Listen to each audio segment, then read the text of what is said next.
Hello friends, welcome to university academy channel.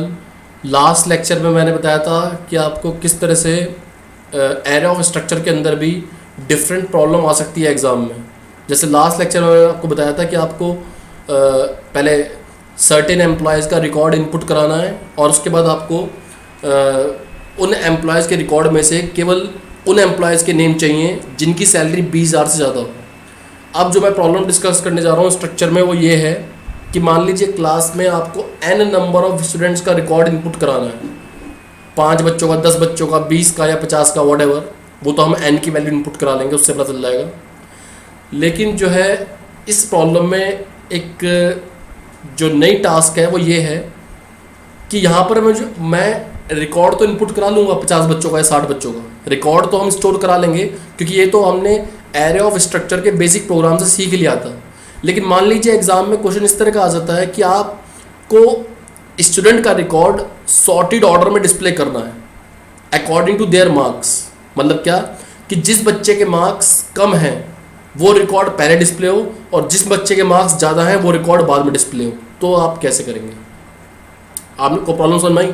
Problem ये है कि लिखा है write a program in C to enter record of n number of student where record contain its name, its roll number, its marks, its gender।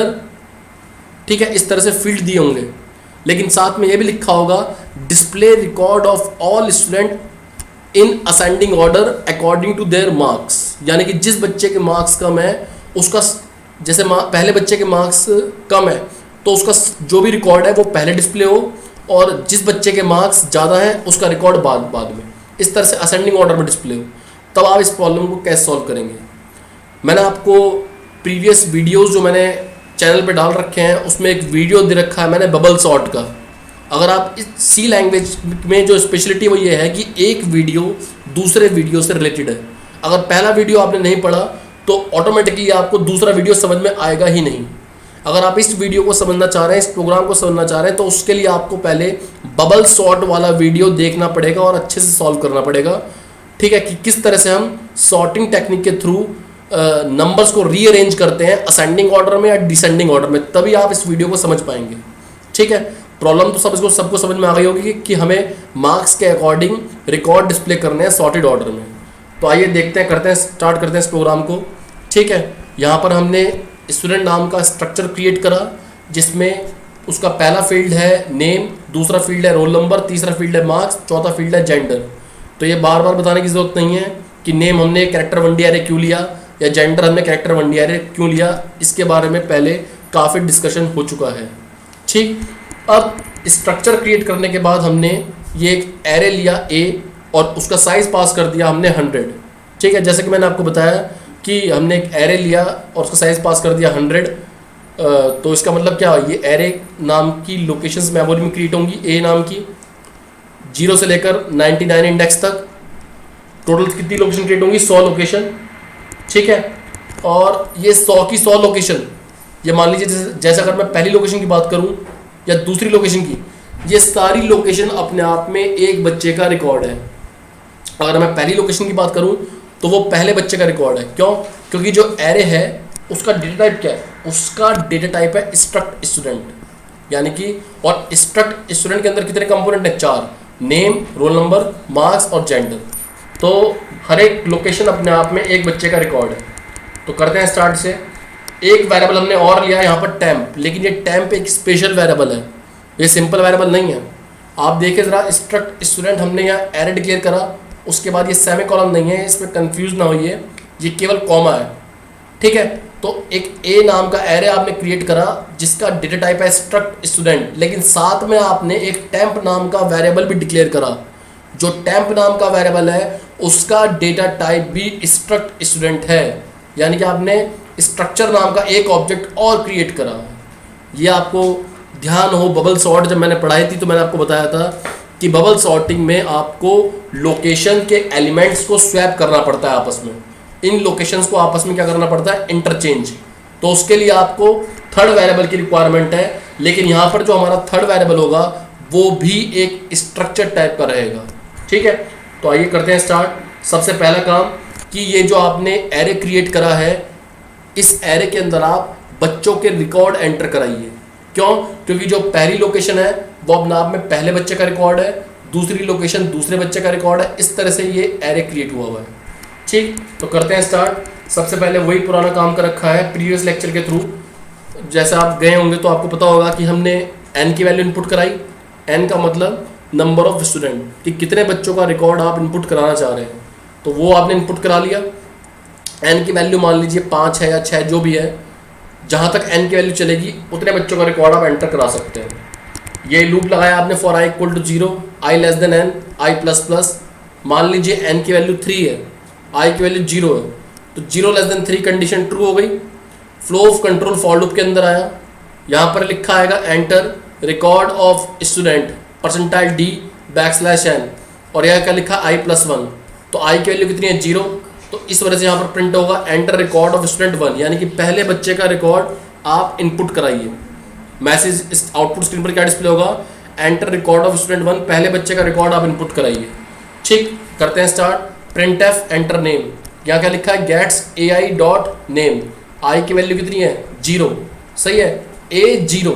जरा ध्यान से देखिए a0 का मतलब क्या है कि ये जो एरे है इसका मतलब आप उसका 0 इंडेक्स एक्सेस कर रहे हैं।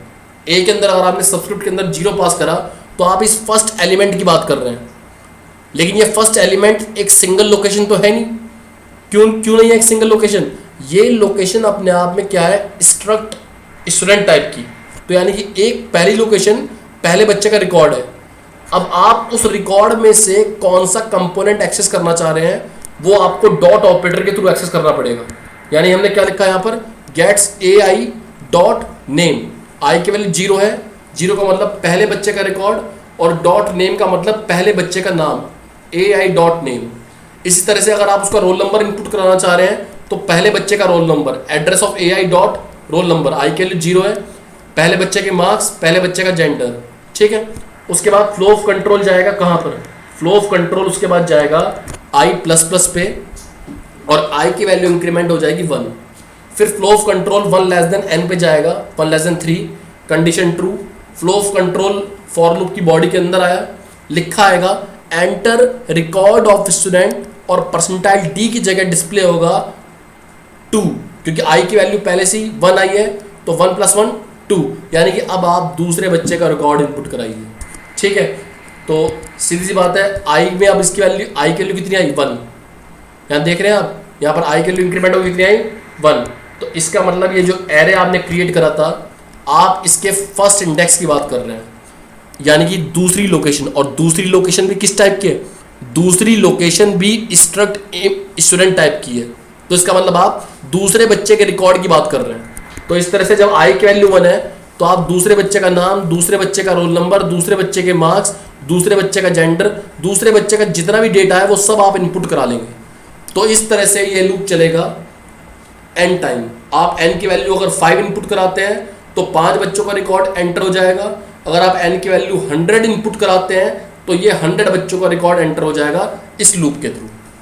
ठीक, तो अब आते हैं सॉर्टिंग के लॉजिक पे। ये आपको पता है कि ये जो मैंने लूप लगा रखा है बड़ा इंपॉर्टेंट लूप है ये, इसको जरा ध्यान से समझिए। बबल सॉर्ट को तो आपने पढ़ रखा है वीडियो, तो मैंने वहाँ पर 2 लूप चलाता था। पहला जो आउटर लूप था वो चलाता था नंबर ऑफ पासिस के लिए, और जो इनर लूप चलाता था वो चलाता था नंबर ऑफ कंपैरिजन के लिए। तो आउटर लूप चल रहा है नंबर ऑफ पासिस के लिए, और जो इनर लूप चल रहा है नंबर ऑफ कंपैरिजन के लिए। आई की वैल्यू मान लीजिए 0 है, ठीक, तो n-1, n का मतलब नंबर ऑफ एलिमेंट, यहाँ पर n का मतलब क्या हो, नंबर ऑफ स्टूडेंट। तो मान लीजिए n की वैल्यू 3 है, मतलब 3 बच्चों का आप रिकॉर्ड सॉर्टेड ऑर्डर में डिस्प्ले करना चाह रहे हो। तो 3 - 1 कितना हो गया 2, आई की वैल्यू कितनी है 0, 0 less than 2 condition true. Flow of control आएगा अंदर आउटर फॉर लूप के अंदर, आई की 0 वैल्यू के लिए ये इनर फॉर लूप एग्जीक्यूट होगा। अब j की वैल्यू कितनी है 0 लेस देन n-1 - i, यानी कि 3 - 1 2, और i के लिए तो 0 ही है, 2 - 0 2।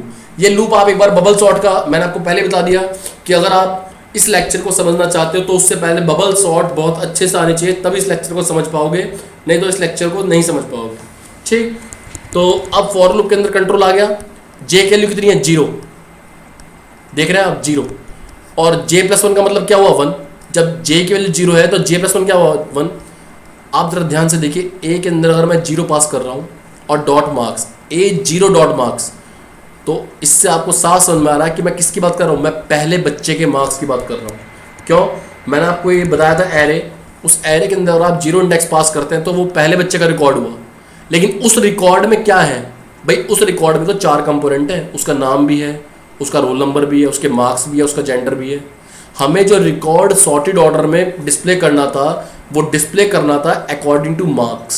तो हमने केवल यहाँ पर जो कंडीशन लगाई वो क्या लगाई, if A J dot marks, J की वैल्यू 0 है, इसका मतलब ए 0 का मतलब मैं पहले बच्चे के मार्क्स की बात कर रहा हूँ। अगर वो दूसरे बच्चे के मार्क्स से ज़्यादा है, क्यों, क्योंकि अगर ए के अंदर जे 0 है तो वो पहले बच्चे के मार्क्स हुए, लेकिन ए के अंदर अगर आपने जे प्लस 1 करा तो इसका मतलब वो मैं दूसरे रिकॉर्ड की बात कर रहा हूँ। दूसरे रिकॉर्ड का मतलब दूसरे बच्चे का रिकॉर्ड। तो पहले बच्चे के मार्क्स अगर दूसरे बच्चे के मार्क्स से ज़्यादा है तो इसका मतलब मुझे क्या करना पड़ेगा, देखिए ज़रा ये ध्यान से, ये कॉन्सेप्ट बहुत ध्यान से समझिए कि पहले बच्चे के मार्क्स अगर दूसरे बच्चे के मार्क्स से ज़्यादा हैं, ठीक है, तो मुझे ये जो रिकॉर्ड है पहला वाला, ये जो एक्चुअल में पहली लोकेशन है ना, ये पहली लोकेशन और ये दूसरी लोकेशन, ये जितनी भी लोकेशन है वो सारी की सारी स्ट्रक्ट स्टूडेंट टाइप की है। यानी कि ये जो आप सिंगल लोकेशन समझ रहे हैं वो सिंगल लोकेशन नहीं है, वो एक बच्चे का रिकॉर्ड है। उस रिकॉर्ड के अंदर 4 कंपोनेंट है, उसका नाम हो सकता है, उसका रोल नंबर हो सकते हैं, उसके मार्क्स हो सकते हैं, ठीक है। तो अगर मैं बात करूं कि पहले बच्चे के मार्क्स थी तो मैं लिखूंगा ए सबस्क्रिप्ट के अंदर 0 इंडेक्स पास करूंगा डॉट मार्क्स, और अगर मैं दूसरे बच्चे के मार्क्स की बात करूंगा तो ए सबस्क्रिप्ट के अंदर लिखूंगा 1 इंडेक्स डॉट मार्क्स। तो पहले बच्चे के मार्क्स अगर दूसरे बच्चे के मार्क्स से ज़्यादा है तो हमें रिकॉर्ड की स्वैपिंग करनी है। आप समझ रहे हैं मेरी बात, हमें रिकॉर्ड की स्वैपिंग करनी है। हमें क्या करना है कि दूसरे बच्चे का जो रिकॉर्ड है, अगर इसके मार्क्स कम है दूसरे के और पहले के ज़्यादा है, तो इसका रिकॉर्ड हमें क्या करना है, यहाँ पर स्विच करवाना है एरे इस ए के 0 इंडेक्स पे, और पहले बच्चे का जो रिकॉर्ड है वो हमें स्विच कराना है इस दूसरे बच्चे की पोजीशन पे, यानी कि 1 इंडेक्स पे। इन रिकॉर्ड की स्वैपिंग करनी है। ये जो पहले इंडेक्स पे जो पूरा रिकॉर्ड है उसको हमने जो है स्टोर करा देना है 0 इंडेक्स पे, और 0 इंडेक्स पे जो भी पूरा रिकॉर्ड है उसे स्वैप करा देना है 1 इंडेक्स पे। तो असल में क्या होता है, स्ट्रक्चर में पूरा का पूरा एरे कॉपी हो जाता है। स्ट्रक्चर के अंदर क्या होता है, पूरा का पूरा एरे कॉपी हो जाता है। कैसे कॉपी हो जाता है, देखिए ज़रा, यहाँ पर आपने एक वेरिएबल लिया है टेम्प, ठीक है। अब ये टेम्प कोई नॉर्मल वेरिएबल नहीं है कि मैंने इसे इंटीजर टाइप का डिक्लेयर करा या कैरेक्टर टाइप का। ये एक्चुअली में जो टेम्प है ना, ये स्ट्रक्ट स्टूडेंट टाइप का है। देखिए ज़रा, यहाँ पर मैंने टीएमपी लिखा है, लेकिन इसका डेटा टाइप क्या है, स्ट्रक्ट स्टूडेंट। यानी कि आप टेम्प की जब बात करते हैं तो आप एक स्टूडेंट नाम के रिकॉर्ड की बात करते हैं, जिसमें ऑटोमेटिकली उस बच्चे का नाम, उसका रोल नंबर, उसका मार्क्स और जेंडर, ये चारों चीज़ें इंक्लूड हो जाती हैं अगर आप किसी टेम्प की बात करते हैं। तो सीधी सी बात है, हमने यहाँ पर क्या लिखा, सीधा लिखा टेम्प। टेम्प इक्वल टू क्या लिखा मैंने, ए जे। अब कहेंगे आप ये ए जे का मतलब क्या है, जे की वैल्यू क्या है, इंडेक्स जे की वैल्यू 0 है, ए के अंदर क्या पास करा ना 0, ए 0, सही है। एरे का 0 इंडेक्स, अगर आपको 1D एरे का कोई भी एलिमेंट एक्सेस करना है तो उसका तरीका क्या है, एरे का आप नाम लिखते हैं और सबस्क्रिप्ट के अंदर इंडेक्स पास करते हैं। यहाँ पर इंडेक्स क्या पास हो गया, 0। लेकिन एक्चुअली में आप ये तो देखिए कि अगर हम A0 की बात करते हैं तो हम इस पहली लोकेशन को यूज़ कर रहे हैं। A0 का मतलब हम किसकी बात कर रहे हैं, इस पहली लोकेशन की। लेकिन यहाँ पर ये जो पहली लोकेशन है वो क्या है, ये पहली लोकेशन अपने आप में एक स्ट्रक्चर है। क्यों, क्योंकि जो A0 की आप बात कर रहे हो उसका जो डेटा टाइप है वो तो स्ट्रक्ट स्टूडेंट हुआ ना, उसके अंदर तो उसका नाम, रोल नंबर, मार्क्स, जेंडर, सारी चीज़ें ऑटोमेटिकली आ गई। तो बेसिकली वहाँ पर जो आप बात कर रहे हैं इस प्रोग्राम में टेम्प इक्वल टू एजे की, तो आपने पता क्या करा, आपने जो टेम्प नाम का स्ट्रक्चर है उसके अंदर जो एज है वो कॉपी कर दिया। एजे कॉपी करने का मतलब ये कि पहले बच्चे का जे की इंडेक्स वैल्यू, जे की वैल्यू कितनी है, 0 है ना, तो A0 का मतलब हुआ पहले बच्चे का रिकॉर्ड जो है वो सारा का सारा पूरा, उसका नाम, उसका जेंडर, उसका मार्क्स, उसका रोल नंबर, वो उठा के कॉपी कर दिया आपने टेम्प में। क्योंकि टेम्प जो था वो भी आपका स्ट्रक्चर टाइप का था। तो स्ट्रक्चर में पूरा स्ट्रक्चर दूसरे स्ट्रक्चर में एग्जैक्टली कॉपी हो सकता है, उसमें कोई दिक्कत नहीं, ठीक है। फिर आपने लिखा AJ इक्वल टू AJ+1। अब जे की इंडेक्स वैल्यू कितनी है 0, तो A0 का मतलब क्या होगा पहले बच्चे का रिकॉर्ड, और J+1 का मतलब क्या हो गया A1 का मतलब दूसरे बच्चे का रिकॉर्ड। अब आपने पहले बच्चे के रिकॉर्ड में दूसरे बच्चे का रिकॉर्ड स्वैप कर दिया। वही सिंपल जिस तरह से हम दो लोकेशन को इंटरचेंज करते थे आपस में, इसमें मैं आपको इतना कॉम्प्लेक्स तरीके से नहीं बता के सिंपल बता देता हूँ कि मान लीजिए ये पहली लोकेशन है, सही है, ये दूसरी लोकेशन है। अब इन दोनों लोकेशन को आपस में इंटरचेंज करना है, तो आप कैसे करोगे? पुराना तरीका क्या है जो मैंने बहुत पहले वीडियो बनाए थे उसमें बता रखा है, how to interchange value of two variable. बस यहाँ पर डिफरेंस ये है कि जो वेरिएबल की वैल्यूज़ है वो अपने आप में एक बच्चे का रिकॉर्ड है। अगर मुझे इन वेरिएबल की इन लोकेशंस की वैल्यू आपस में चेंज करनी है तो एक्चुअल में क्या है, इन लोकेशन की जो वैल्यूज़ हैं वो वैल्यूज़ ही अपने आप में रिकॉर्ड है। तो सीधी सी बात है, कोई बात नहीं, स्ट्रक्चर तो आपस में कॉपी हो ही जाता है, ठीक है। तो कैसे करेंगे हम दो इन लोकेशन को आपस में इंटरचेंज कैसे करेंगे? टेम्प इक्वल टू ये फर्स्ट एलिमेंट, फिर उसके बाद ये first element equal to second element, और उसके बाद ये second element is equal to temp. ये तो पुराना तरीका हुआ ना, C equal to A equal to B और B इक्वल टू C। तो इस तरह से हमने जो पूरा रिकॉर्ड है वो आपस में इंटरचेंज कर दिया। अगर आप यहाँ टेम्प इक्वल टू AJ कर रहे हैं और AJ equal to AJ+1 AJ+1 equal to temp, तो आपने रिकॉर्ड की शिफ्टिंग कर दी कि अगर मान लीजिए इसका मतलब ये हुआ कि पहले बच्चे के मार्क्स दूसरे वाले बच्चे के मार्क्स से ज़्यादा थे, J की वैल्यू 0 है और J+1 की वैल्यू कितनी है, ये 1, तो आपने उनके रिकॉर्ड को इंटरचेंज कर दिया आपस में। यानी कि जो एरे A है उसके अब 0 इंडेक्स पे जो दूसरे बच्चे का रिकॉर्ड है वो पूरा कॉपी हो जाएगा। जो एरे है इसके 0 इंडेक्स पे ये जो दूसरे बच्चे का रिकॉर्ड है ना पूरा, इसका नाम, इसका जेंडर, इसका रोल नंबर, इसके मार्क्स, ये उठकर कॉपी हो जाएंगे फर्स्ट वाली पोजीशन पे, यानी कि 0 वाली पोजीशन पे। और जो पहले बच्चे का रिकॉर्ड है वो कॉपी हो जाएगा दूसरी पे, यानी कि दूसरे वाले का पहले पे हो जाएगा, पहले वाले का दूसरे पे हो जाएगा। फिर सिंपल तरीका आपको पता ही है क्या है, जब आपने रिकॉर्ड की आपस में स्वैपिंग कर दी तो आपको अब वो रिकॉर्ड सॉर्टेड ऑर्डर में डिस्प्ले करना है तो कर लीजिए। अगर आप यहाँ पर डिस्प्ले करेंगे सिंपल जैसे आप एरे ऑफ स्ट्रक्चर के कंटेंट डिस्प्ले करते हैं, तो जो रिकॉर्ड डिस्प्ले होगा आपके आउटपुट स्क्रीन पर 100 बच्चों का या 500 बच्चों का, वो सॉर्टेड ऑर्डर में डिस्प्ले होगा। यानी कि जिस बच्चे के मार्क्स कम रहेंगे उसका रिकॉर्ड पहले डिस्प्ले होगा और जिस बच्चे के मार्क्स ज़्यादा रहेंगे उसका रिकॉर्ड बाद में। ये तो रिकॉर्ड जो है वो असेंडिंग ऑर्डर में डिस्प्ले होगा, ठीक है। ये जो लूप है for i equal to 0 i less than i++, ये तो आपको पता ही है कि रिकॉर्ड डिस्प्ले कैसे करते हैं। Record of student percentile D i+1 की जगह क्या प्रिंट होगा 1, उसके बाद आप नेम प्रिंट करेंगे पुट्स ai डॉट नेम, आई की इंडेक्स वैल्यू क्या है 0। तो जो एरे आपने क्रिएट करा था उसके 0 इंडेक्स पे जो भी रिकॉर्ड होगा, बच्चे का नाम, बच्चे का जेंडर, बच्चे का मार्क्स, बच्चे का रोल नंबर, वो सारा डिस्प्ले हो जाएगा। उसके बाद 1 इंडेक्स पे जो होगा उसका रिकॉर्ड डिस्प्ले हो जाएगा। तो इस तरह से आपने एरे के ये जो सारी लोकेशंस हैं ये सारे रिकॉर्ड आपने इंडिविजुअली डिस्प्ले कर लिए, ठीक है। तो इस तरह से हम मार्क्स के अकॉर्डिंग जो है रिकॉर्ड जो है बच्चों का वो सॉर्टेड ऑर्डर में डिस्प्ले कर सकते हैं कि जिस बच्चे के मार्क्स कम है उसका पूरा रिकॉर्ड पहले डिस्प्ले हो, जिसके ज़्यादा है उसका बाद में डिस्प्ले हो, ठीक है। तो स्ट्रक्चर में मेरे हिसाब से कि मैंने ज़्यादातर वीडियोस बना दी हैं। अगर किसी को कोई और प्रॉब्लम हो तो मैं और वीडियो बना दूंगा, या कोई प्रॉब्लम हो इन वीडियो से रिलेटेड तो मुझे कमेंट करके पूछ सकता है, ठीक। नेक्स्ट लेक्चर में मैं C लैंग्वेज का जो आपका फर्स्ट ईयर का सिलेबस है उसका आखिरी टॉपिक डिस्कस करूँगा, प्री प्रोसेसर। स्ट्रक्चर में इतना ही, थैंक यू।